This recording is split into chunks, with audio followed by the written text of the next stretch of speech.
Okay, so today during independent writing time, we looked at essential question number 4, what kind of organization could be used in this form of writing? We looked at basically, if we're looking at the learning target, what we talked about was the structure of the body paragraphs, which ties into 3 distinct parts of our learning target packet. We looked at learning target number 2 to analyze 2 or more claims in our text. So obviously you want to develop more than one claim in a body paragraph or in your essay. So you're going to have more than one body paragraph, and each claim is the point that you're making. That is sort of like a mini thesis statement. So your thesis statement is encompassing both skills from the prompt, and your claim is narrowed.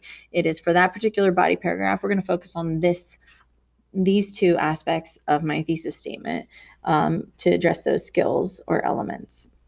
It also connects to citing text evidence, because we want to make sure that our text evidence is direct quoted and it's found in the body paragraph as well.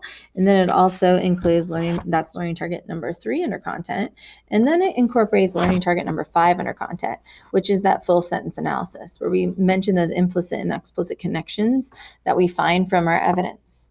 So body paragraphs should be structured in the following method. But before you start rough drafting and thinking about that, you need to go through the whole process, which starts with 1, breaking down the prompt properly, 2, creating a thesis statement, 3, using that thesis statement to develop a solid outline where you're organizing your body paragraph ideas by the 2 skills that you want to address for each individual body paragraph. Once you have those areas labeled, you would then move on to put your evidence into that outline. And then from there, as we have moved away from the implicit, explicit charts and more into starting to rough drafting. So the body paragraph obviously comes after your introduction, which there's a video for that from the independent rating section if you want to remember how to structure that intro.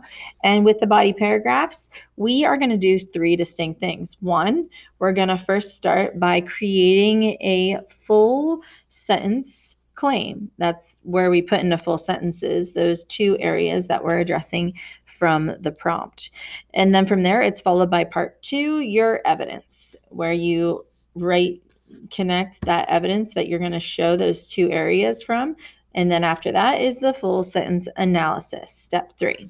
So just to give you an example, I've given you several different charts that you can use. And every chart, I give you an example of how you can word a body paragraph claim. And that brings me to another point. Please make sure we're not using any of the stuff that I've given you for thesis statements or body paragraph claims within that practice, because that would be plagiarism for publication. So make sure that you're not doing that and that you're only creating your own new claims using mine as examples to help guide and model them. So you want to make sure that your body paragraph claim is first for your body. So here's an example of a body paragraph claim for a specific paragraph. JFK uses emotional language to convince critics that space research will positively impact the medical field. From there, we go into our evidence. And obviously, this is a rough draft. So I'm going to figure out how to transition more smoothly in between my areas. But at first, that's not my goal. My goal first in a rough draft is to get the sections written. I'm going to go back, edit, and revise later for the transitioning and making sure it, flows between. The next section is my evidence. An instrument recently developed to record automatically the impact of acceleration upon an astronaut's eyes will also be of help to small children who are suffering miserably from eye defects, but are unable to describe their impairment. So there is where my evidence ends. We know this because of the quotation marks around it. And now my full sentence analysis. In the speech, JFK uses the words miserably and suffering, which makes the reader feel a strong sense of sadness and sorriness for the kids. But he counteracts that sadness by using the words help children, which a lot of people want to do in offering a solution. Most people long for the thing that will help others, and that makes them feel comforted when JFK comes up with an answer to their problem, thus making the people want to follow his claim.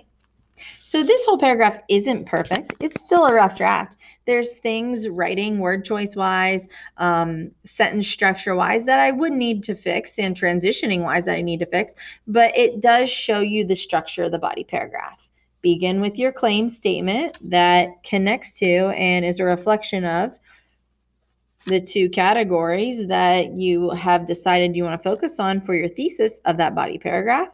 Then you have your quoted evidence, which would have been found in my outline. So I would kind of just transfer that over. And then my full sentence analysis, where I look for those small words to explicitly explain or to explicitly connect to my claim and implicitly make those connections. So that is how you should structure your body paragraphs. And make sure, again, you want to be rough drafting, getting your ideas down as you go through the rough drafting process from your intro and now into our next section, which is our body paragraphing. Every body paragraph would want to take this style or structure.